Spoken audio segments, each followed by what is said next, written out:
Meu nome é Railton, tenho 21 anos, faço parte da Vineyard há 4 anos.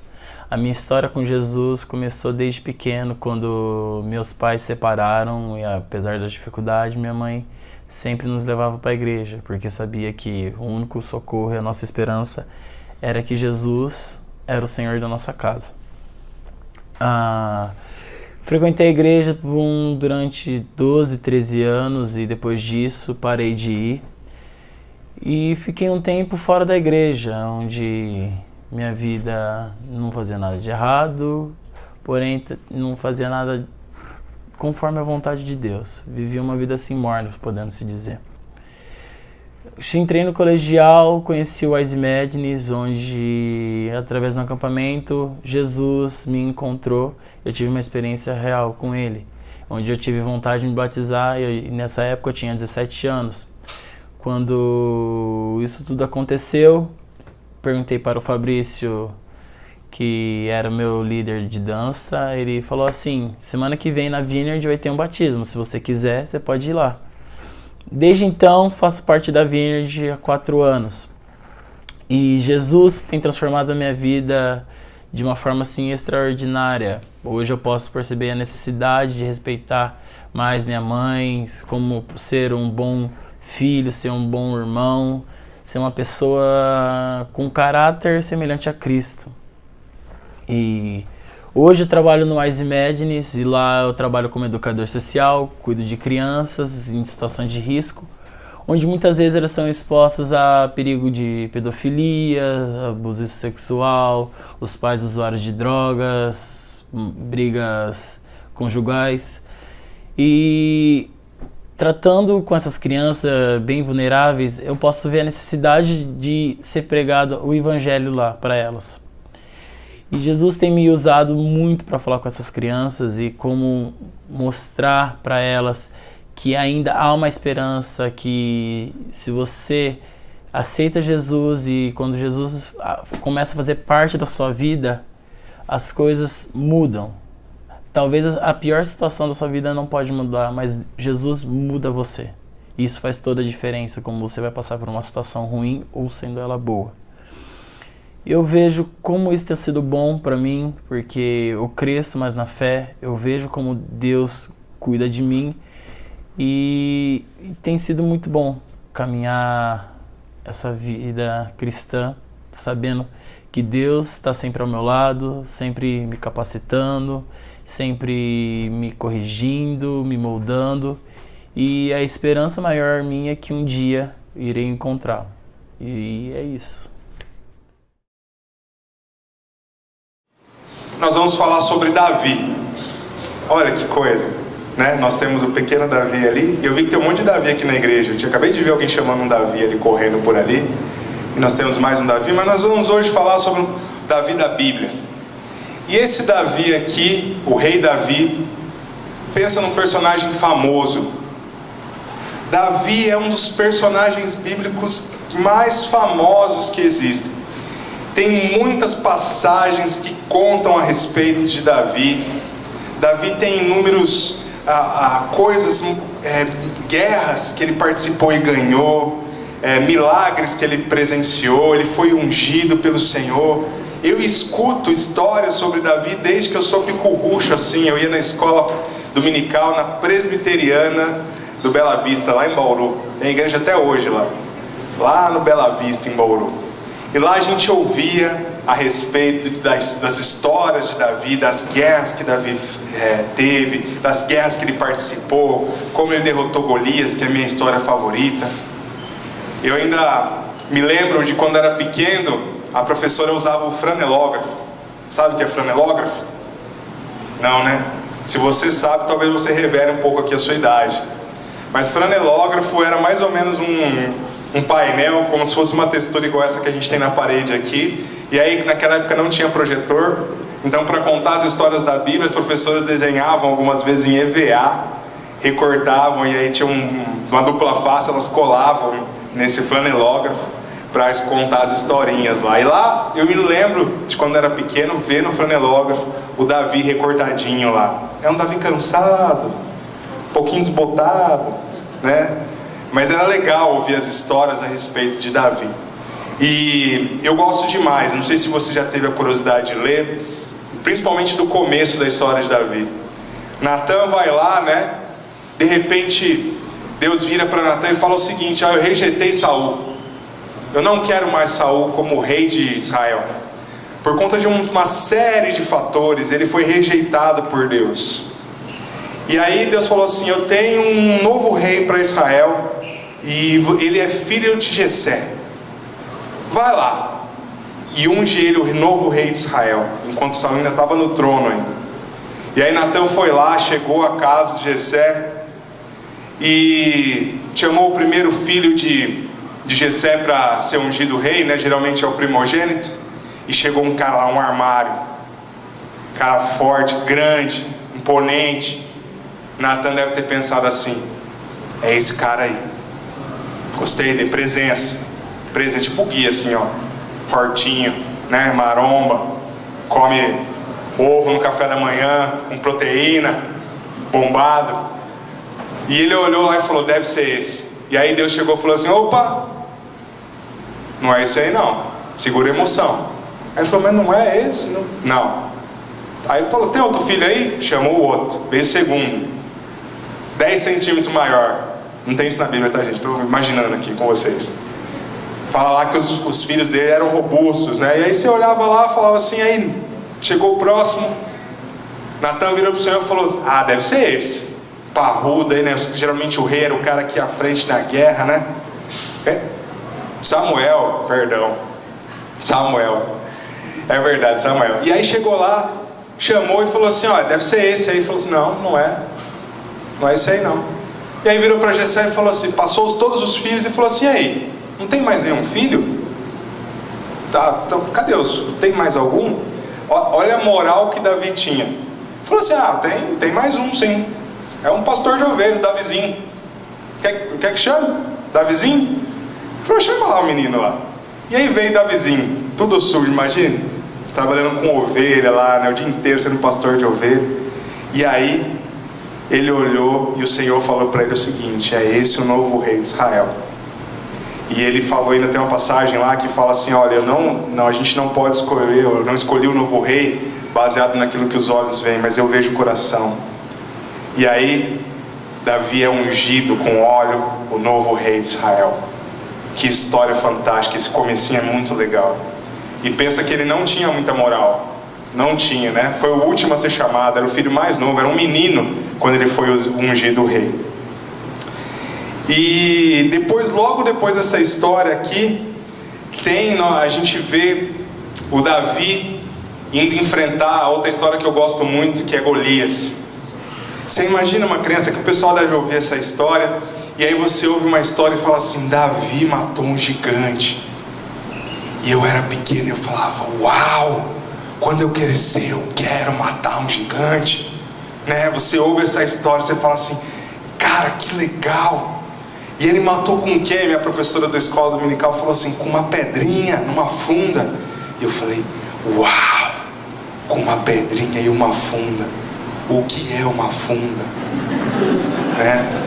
E eu fiquei enchendo os picuados da minha professora lá, e ela trouxe até uma figura para mim de como era uma funda. E a funda, ela é como se fosse um estilingue, né? Mas ela tem um pano assim, e você põe a pedrinha, só que em vez de puxar, você gira, e aí você arremessa. E eu lembro que o dia que ela contou essa história, eu saí tão empolgado lá, e tinha meu primo, que era da minha mesma idade, lá da mesma idade na igreja, e a gente falou: vamos brincar de Davi e Golias. Eu lembro que eu peguei uma pedra, e eu arremessei a pedra na porta da sala nova da igreja, e deu uma amassadinha de leve. Eu acho que ninguém descobriu até hoje, mas estava lá, deu uma amassadinha lá, e era a porta nova da igreja. Você imagina, né? Eu olhei pro meu primo, olhou para mim e falou: vamos deixar quieto, né? E eu me lembro disso, eu me lembro histórias marcantes, né? Davi, você lendo aqui a história, você vai ver, quando os filisteus lá, Golias estava zombando, ele falou assim: quem é esse para zombar do nosso povo, o povo escolhido, o povo dos reis, o Senhor do Senhor? Ele falou: quem é esse? E ele se levantou, ninguém tinha moral para ir lá, e Davizinho foi. E ele tentou, é tão legal que conta lá ele tentando colocar a armadura de Saul. e fala que a armadura era pesada, que ele falou, não vai dar certo isso aqui não. Falou, pode tirar tudo, eu vou aí com a cara e com a coragem. E ele foi lá, né? E conseguiu matar o gigante, se tornou um herói dentro de Israel. E tantas histórias, né? Maravilhosas, os salmos que a gente vê que Davi escreveu de louvor ao Senhor, as batalhas que ele vencia, e as fugas, ele também tem momentos de fuga, depois Saul queria perseguir ele porque foi enciumado, e Davi lá, né? A história do Davi é sempre emocionante, e uma das coisas que eu achei sempre fantástica, assim, você vai ler lá, você vai perceber, Davi sempre que ele ia fazer alguma coisa, ele perguntava para o Senhor, ele ia guerrear, ele falava assim, Senhor, eu devo guerrear contra tal povo, o Senhor vai entregar nas minhas mãos? E aí o Senhor falava com ele, pode guerrear, esse povo eu vou entregar nas suas mãos. E Davi estava sempre lá, debaixo, submisso ao Senhor, e obedecendo ao Senhor, e cumpria, e fazia, e levou o povo de Israel a várias vitórias. E aí você fala, caramba, que homem é esse Davi? Mas a gente sabe que Davi, apesar de ser assim, né, valente, destemido, conhecido como um homem segundo o coração de Deus, Davi era gente como a gente. Ele era de carne, de osso, humano, com falhas, com imperfeições. E uma dessas falhas nós vamos encontrar aqui no texto de 2 Samuel, no capítulo 11. Eu gostaria de convidar você a abrir a sua Bíblia aí. 2 Samuel, capítulo 11. Se você puder deixá-la aberta, a gente vai falar um pouco a respeito do capítulo 11 e do capítulo 12. E eu vou ler alguns versículos, porque são textos longos.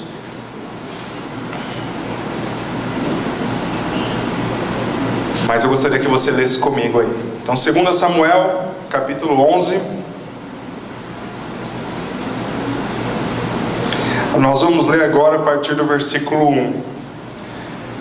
Você pode me acompanhar aí na leitura. E fala assim: na primavera, época em que os reis saíam para guerrear, Davi enviou para a batalha Joabe, com seus oficiais e todo o exército de Israel. E eles derrotaram os amonitas e cercaram Rabá. Mas Davi permaneceu em Jerusalém. Uma tarde, Davi levantou-se da cama e foi passear pelo terraço do palácio.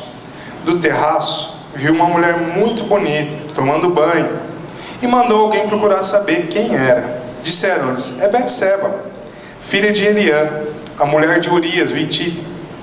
Davi mandou que a trouxessem e se deitou com ela, que havia acabado de se purificar da impureza da sua menstruação. E depois ela voltou para casa. Puxa vida, hein? Que mancada de Davi. Que mancada. Uma das coisas que nós aprendemos com Davi nesse texto aqui, e que nós podemos trazer para a nossa vida, e é muito importante, Davi vacilou porque faltou vigilância espiritual na vida de Davi. E a primeira coisa que a gente olha nesse texto aqui é que Davi estava onde ele não deveria estar. Deus tinha chamado ele para ser rei, para ocupar uma posição de destaque, para governar sobre Israel. E é costume os reis irem nas guerras juntos com o seu exército. Geralmente o rei é o que vai à frente, que dá a direção, que vai batalhando. E aí o que Davi fez aqui? Ele tirou um relax e mandou Joabe. Falou assim, Joabe, vai lá, você faz essa para mim? Né? Você pode batalhar lá por mim? E aí Joabe foi com o exército dele, batalhando, e Davi ficou no palácio. E eu fiquei inconformado, não sei você, com a tranquilidade de Davi. Tanto é que no texto fala assim, uma tarde Davi levantou-se e foi até o seu terraço. Você consegue imaginar? O pessoal lá ralando na guerra, sofrendo. Você imagina espada para lá, espada para cá, o bicho pegando. E Davi tranquilo, levantou-se, uma tarde ele se levantou. Eu fiquei pensando, será que ele dormiu até depois do almoço ou ele tirou aquela cestinha depois do almoço? Né? Porque tem um pessoal que gosta, domingo, né? Domingo é sagrado, né? Comer, dar aquela deitadinha lá, assistir aquele programa de televisão de domingo lá que ninguém entende nada, que tem família, que tem jogo, nunca entendo esses programas. E aí ele estava dando aquele cochilinho, e aí ele se levantou uma tarde, ele estava onde ele não deveria estar, E aí ele foi para o seu terraço, dando uma olhadinha, e avistou Betseba. E ali começou o pecado de Davi, a queda de Davi. Ele deixou de lado as suas obrigações e, por conta de não estar no lugar certo, pecou. Cobiçou uma mulher que era casada, né? E caiu em pecado. Sabe o que a gente aprende com Davi aqui? Tanto Davi, né, quanto eu e quanto você, nós precisamos vigiar constantemente para que isso não venha acontecer, para que você não caia em tentação, para que você não caia no pecado. Mas muitas vezes você pode estar igual Davi, passeando pelo terraço tranquilamente. Você pode não estar no lugar onde Deus te colocou, te chamou para estar. E aí quando você menos espera, você pode cair, pecar contra o Senhor, entristecer o Senhor. Nós devemos vigiar constantemente. E uma coisa que acontecia com Davi também é que ele não estava prestando conta para ninguém. Ele era o rei, né? E eu imagino ele virando para os seus servos e falando assim: olha, vai lá buscar então Betseba. E eu imagino os servos olhando um para o outro assim: é isso mesmo, né? Ele falou para a gente buscar Betseba. É uma mulher casada, ele pediu para a gente buscar ela, né? E eles foram lá, buscaram, provavelmente na cabeça deles pensando, falando assim: o que Davi vai fazer? Mas quem que ia questionar o rei? O rei não prestava conta para ninguém ali, né? O quão é importante também, irmãos, a nossa caminhada, a gente prestar conta um para os outros, para os nossos líderes, para os nossos pastores. Muitas vezes a gente acha que nós somos superiores, que nós podemos sobressair qualquer pecado, vencer qualquer pecado, que nós somos fortes.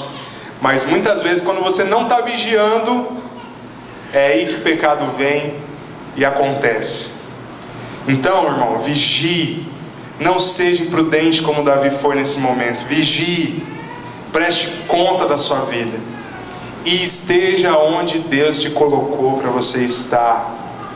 Não fuja disso. Se o Senhor te chamou para congregar na igreja, é porque é importante você estar aqui, você fazer parte de um grupo caseiro, de você prestar conta, de você ter gente orando por você. E muitas das vezes a gente quer fugir das nossas responsabilidades, daquilo que Deus nos chamou para fazer, dos princípios e valores que estão aqui na palavra do Senhor. Meu irmão, vigie, vigie. A Bíblia nos fala que cuidado daquele que está de pé para que não caia. Então vigie. Uma outra coisa importante que nós aprendemos com Davi aqui é o seguinte: que não tem como, né, as suas escolhas erradas acabam gerando consequências desastrosas. Você provavelmente já fez algumas escolhas erradas na sua vida e já teve que lidar com as consequências dela. Imagine você na sexta-feira, saindo do trabalho às 6 horas da tarde, e eu sei que quando você sai do trabalho, a primeira coisa que vem na sua mente é o seguinte: sextou. Fala a verdade.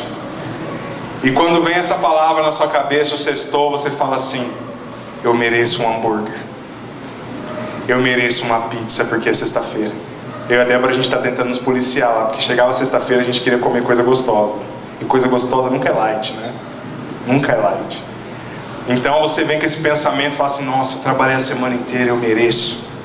E aí você vai na sexta-feira, pede aquele hambúrguer gostoso, aquela maionese de alho, o ketchup, pede o bacon em dobro e come feliz. E aí chega no sábado, você pensa assim: sabadou, né?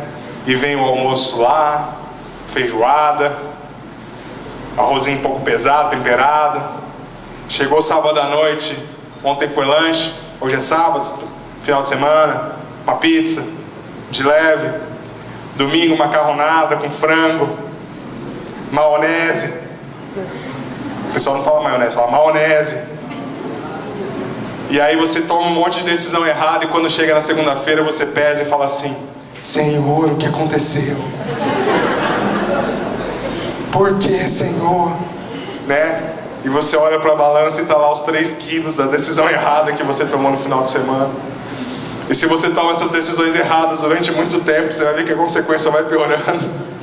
Depois que passou dos 30 é ainda mais complicado. São escolhas erradas. A gente tem que lidar com as consequências dela. Se você toma uma escolha errada hoje, não tem como, você vai ter que lidar com ela amanhã. Você colhe os frutos. E Davi fez isso. Fez uma escolha errada, não foi uma sequência de escolhas erradas. A primeira delas começou com esse pecado aí. E aí ele chegou um momento lá, né? Logo depois aqui a gente vai ler, não precisa abrir, se você está com a Bíblia aberta eu vou ler para você.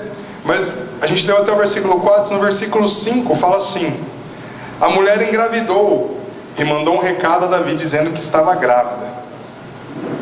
Eu imagino Davi nesse momento. Ele foi lá, aprontou, falou assim: bom, agora ninguém está sabendo. Foi lá, devolvi a mulher, está tudo redondo, matei minha vontade, fiz meu prazer. E aí ela manda um recado para ele assim: olha, estou grávida. Eu imagino que naquele momento Davi parou, pensou e falou assim: a casa caiu. O que é que eu vou fazer agora? E Davi tinha a oportunidade de ir lá se arrepender, mas ele falou: não, tive uma brilhante ideia. E aí, lá no versículo 6, ele fala assim: em face disso, Davi mandou essa mensagem a Joabe: envie-me Urias, o hitita, que era o marido da Betsaba. E Joabe o enviou. Quando Urias chegou, Davi perguntou-lhe como estava Joabe, os soldados, e como estava indo a guerra. Ele disse: vá descansar um pouco em sua casa. Urias saiu do palácio e logo foi mandado um presente da parte do rei. Mas Urias dormiu na estrada do palácio, onde dormiram os guardas de seu senhor, e não foi para casa. Quando informaram a Davi que Urias não tinha ido para casa, ele lhe perguntou: depois da viagem que você fez, por que não foi para casa? Urias respondeu: a arca e os homens de Israel e Judá repousaram em tendas. O meu senhor Joabe e os seus soldados estão acampados ao ar livre. Como poderia eu ir para casa para comer e beber e deitar-me com a minha mulher? Juro por teu nome e por tua vida que não farei uma coisa dessas. Eita! Davi parou mais um minuto e pensou de novo. A casa caiu de verdade. Ele tentou trazer Urias no meio da guerra. Falou assim: eu vou colocar ele para dormir lá com a mulher dele. Pronto, está resolvido. Engravidou. Achar que o filho é dele. Pronto. Resolvi meu problema. Minhas consequências ali não vão ter problema nenhum, tá? Acabei, é isso, ideia. E Urias lá falou assim: eu não sou digno de dormir enquanto os meus companheiros estão na batalha. E aí imagina Davi: agora, o que eu vou fazer? Esse foi o primeiro plano de Davi para tentar não sofrer as consequências do seu pecado.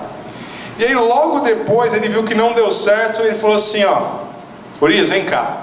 Depois você pode ler, eu não vou ler aqui para a gente não se alongar muito. E ele falou assim: ó, ele ofereceu um banquete para Urias. E embebedou, ele deu comida, deu vinho, embriagou Urias e falou assim: ah, agora vai. Agora ele vai para casa. Vai deitar com a sua esposa e o negócio está resolvido. E aí o que aconteceu? Urias virou mais uma vez, ele estava meio alegre lá, deu uma baqueadinha com o vinho. E não foi até a casa dele e dormiu pelo caminho, que a Bíblia diz aqui, na esteira lá onde os soldados dormiam. E não foi para casa mais uma vez. E aí Davi falou assim: nossa, os meus planos foram por água abaixo. Não deu certo o que eu estava pensando aqui. E aí o que ele fala? Aí vem um pecado que é o mais tenso ainda. Fala assim, de manhã, no versículo 14. De manhã, Davi enviou uma carta a Joabe, comandante do exército, por meio de Urias. Nela escreveu: ponha Urias na linha de frente e deixe onde o combate estiver mais violento, para que ele seja ferido e morra. Davi, além de cometer adultério, cometeu assassinato. Você vai ver logo à frente lá que aconteceu exatamente isso. Colocaram Urias no lugar mais difícil da batalha, de frente para a batalha, onde geralmente o Joabe, que era alguém experiente em guerra, saberia que o pessoal ia perder a guerra, ia perder aquela batalha se fosse naquele dia lá, se atacasse daquele jeito, mas ele fez segundo Davi tinha ordenado. Depois mandou um relatório para Davi, falando que ele perdeu. Lógico que Davi ficou chateado, mas aí no final do relatório ele falou assim: mas Urias, o que você comentou, Urias morreu também. E aí Davi vira e fala assim: isso acontece, isso é guerra mesmo, né? Pode acontecer de uma pessoa ser ferida e tudo mais. E aí Davi pega e ele se casa com Betseba, para que o pecado dele seja encoberto e ele tenha um filho lá. E ele achou que ia ficar tudo bem. Então Davi tentou ali de inúmeras formas encobrir o pecado dele. Tentou esconder dos outros aquilo que ele fez. Fez tudo isso, planejou morte, planejou embriagar Urias, se casou com Betseba, mas, meus irmãos, não tem jeito. A Bíblia é muito clara e tem um versículo lá em Gálatas, no capítulo 6 e 7, que fala assim: não se deixe enganar, de Deus não se zomba, pois o que o homem semear, isso também colherá. Pesado, hein? Pesado, hein, Danilo? Mas é verdade. É o versículo, é bíblico. Aquilo que nós plantarmos, se nós plantarmos coisas erradas, você vai acabar colhendo coisas erradas, coisas que vão te fazer mal. Então, meus irmãos, nessa noite, tome cuidado com as suas escolhas. Saiba que você não tem como fugir das consequências dos seus pecados. O Senhor nos perdoa. O Senhor é um Deus de amor, que nos chama para perto, que deu seu Filho em nosso favor, e Ele nos lava de todo pecado, mas Ele muitas vezes não vai nos livrar da consequência daquilo que nós fizermos. E Davi teve que pagar a consequência. No versículo 15, 12, do capítulo 12, 15 e 18, fala assim: o Senhor feriu a criança que a mulher de Urias dera à luz a Davi, e a criança adoeceu gravemente, e ao 7º dia a criança morreu. Essa foi uma das consequências do pecado de Davi. O filho que ele teve com Betseba, ele morreu, e Davi jejuou por ele, clamou ao Senhor. Ele ficou 7 dias ali jejuando, buscando ao Senhor, clamando ao Senhor pela vida da criança, mas a criança morreu, uma consequência do seu pecado. E aqui nesse texto, Natã, que foi chamado, profeta que foi lá para repreender Davi por ordem do Senhor por aquilo que ele tinha feito, profetizou ainda sobre a vida de Davi e falou o seguinte: que a espada jamais se afastaria da casa de Davi. E essa profetada aqui que ele deu, essa profecia que ele deu, se cumpriu. Para você ter uma ideia, Absalão assassinou seu próprio irmão, filho de Davi, os 2 filhos de Davi. Absalão assassinou Amon por vingança, porque Amon havia estrupado a irmã dele, a Tamar. Depois Joabe teve que matar Absalão, e Absalão ainda se deitou com as mulheres de Davi em plena luz do dia. Depois tem tudo isso aqui, a profecia no capítulo 12, você pode ler com calma. Mas foram as consequências daquele erro grave que Davi teve. Então fica de alerta, meu irmão, para mim e para você, que nós precisamos estar atentos às nossas escolhas. Saiba que as consequências dos seus pecados, elas vão aparecer, elas vão vir, e você vai ter que lidar com ela. Por isso, pense: o Senhor vai te perdoar? Vai. Mas saiba que as consequências vão te perseguir, muitas vezes vão te perseguir para o resto da vida. Então tome cuidado, meu irmão. Tenha escolhas sábias. Tenha uma vida debaixo do Senhor, debaixo da graça dEle, da misericórdia dEle. Não se deixe levar pelos desejos do seu coração. O nosso coração, a Bíblia já diz, nosso coração é enganoso. Não se deixe levar. Não tem impulsos, não realiza simplesmente seus próprios desejos, as suas vontades, mas tem uma vida debaixo da graça, da unção do Senhor, pautada na palavra do Senhor. Nós não podemos ser inconsequentes das nossas escolhas, assim como Davi foi. Nós não podemos ser impulsivos, porque nós vamos ter que lidar com as consequências.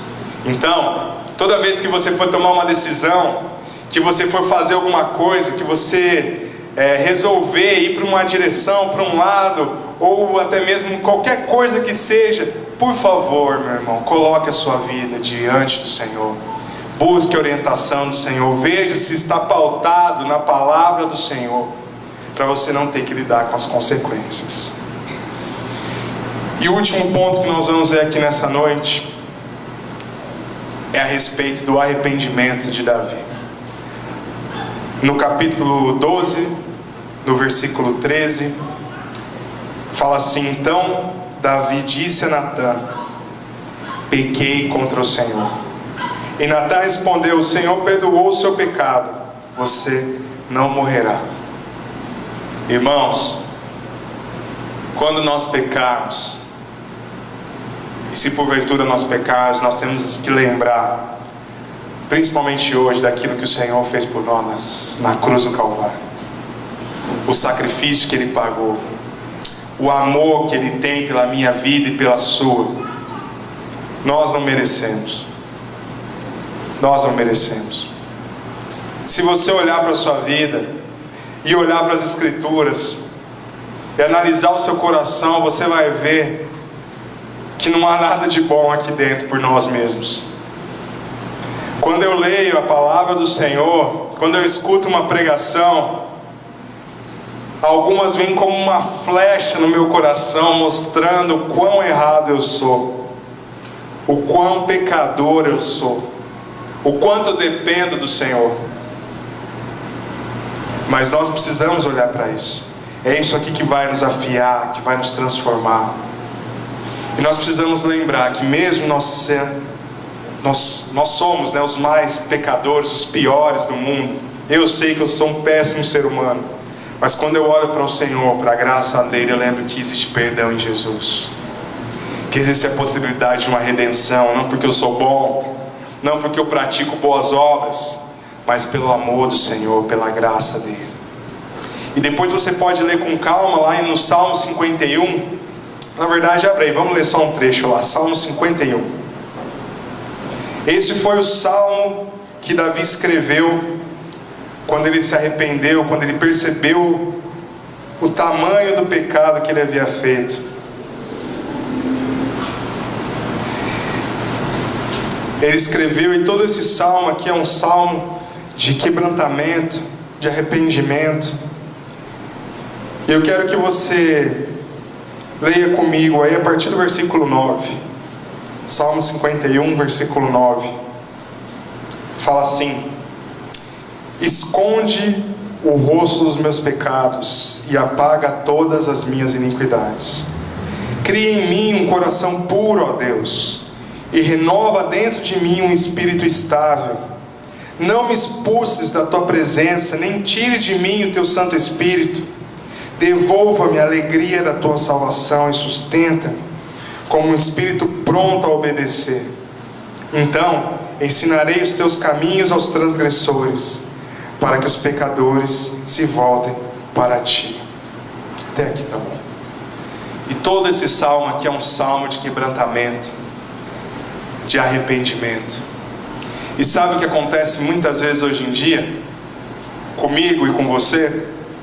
É que nós pecamos muito, e nós sabemos aquilo que é pecado, mas muitas vezes nosso coração está tão duro, tão fechado, e nós pecamos uma vez, nós pecamos duas, três, e na quarta você já começa a não ligar tanto, na quinta você nem lembra que é pecado direito, e aquilo começa a cristalizar no seu coração, e você começa a relevar o seu próprio pecado. Você começa a ficar indiferente, você acaba se afastando do Senhor. E meus irmãos, Quando a gente olha para esse salmo aqui, para a história de Davi, quando ele pecou aqui, ele se arrependeu. Não foi simplesmente um arrependimento só da boca para fora, de falar assim, perdão, que nem a gente faz muitas vezes com as pessoas. De vez em quando a Débora, acontece uma briguinha lá em casa, né, de casal, e a Débora fala assim, você não vai pedir perdão para mim? Eu falo assim, eu não vou. Não vou. E ela fala assim, eu vou ficar esperando perdão. Eu falo assim, eu orgulhoso, não vou. E ela fica lá de bico até eu pedir perdão. E aí eu viro para ela e falo assim, perdão. E ela fala assim, tem que ser perdão de coração. E eu falo, tá bom, perdão. Né? Não pode ser esse perdão assim, né? Pedir perdão desse jeito. Quando nós vamos ao Senhor, nós temos que pedir perdão de coração. A gente tem que se quebrantar.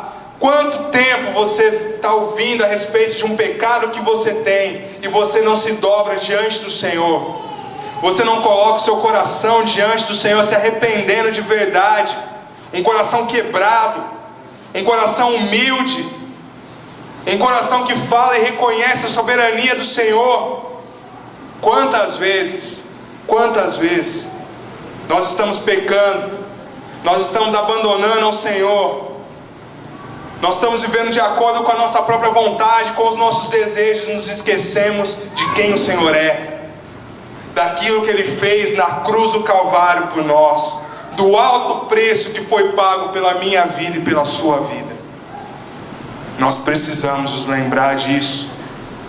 Nós precisamos ter um coração quebrantado diante do Senhor, reconhecendo os nossos pecados, reconhecendo o quão miserável nós somos, o quanto nós dependemos do Senhor.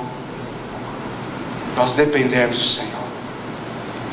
E o amor e a misericórdia do Senhor são suficientes para nos abraçar, para nos envolver no teu reino de amor e nos trazer para perto de volta. É isso que eu quero para a minha vida, irmãos.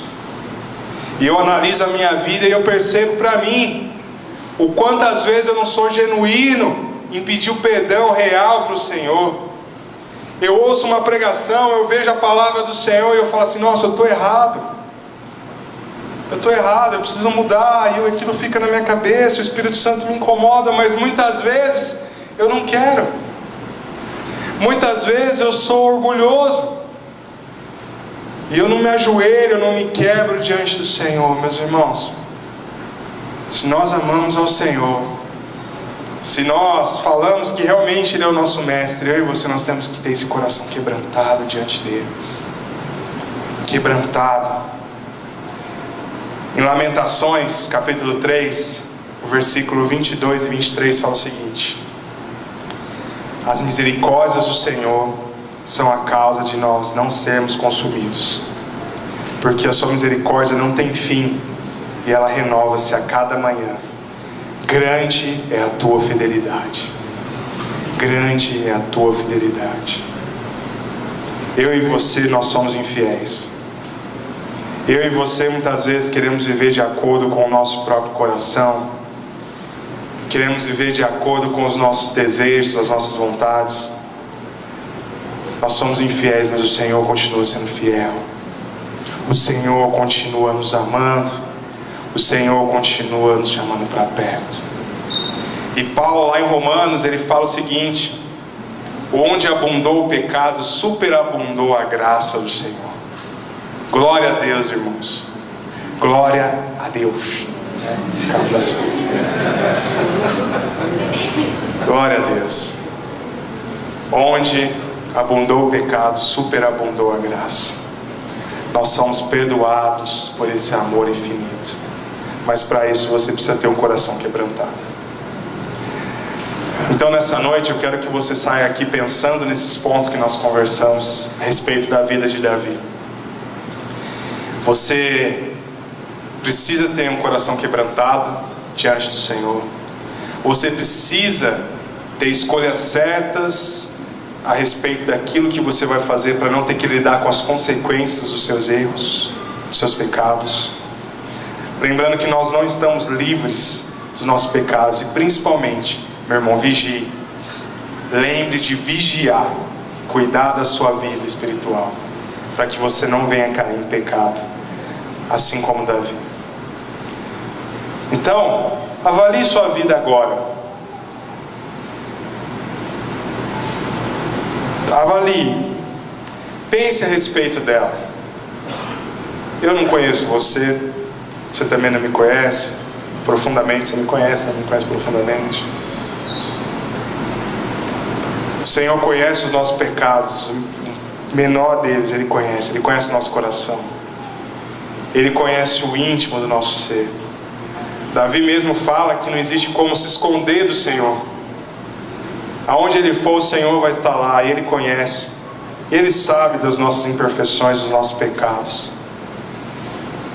Nós precisamos colocar eles diante do Senhor.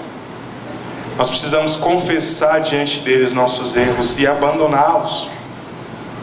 Deixar os nossos erros para lá. Então nessa noite, coloque aí o seu coração diante do Senhor. Você sabe aquilo que precisa ser transformado.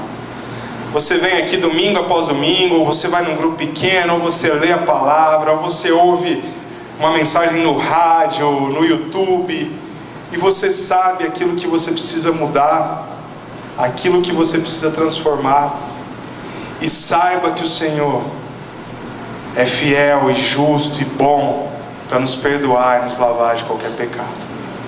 Amém? Coloque-se de pé.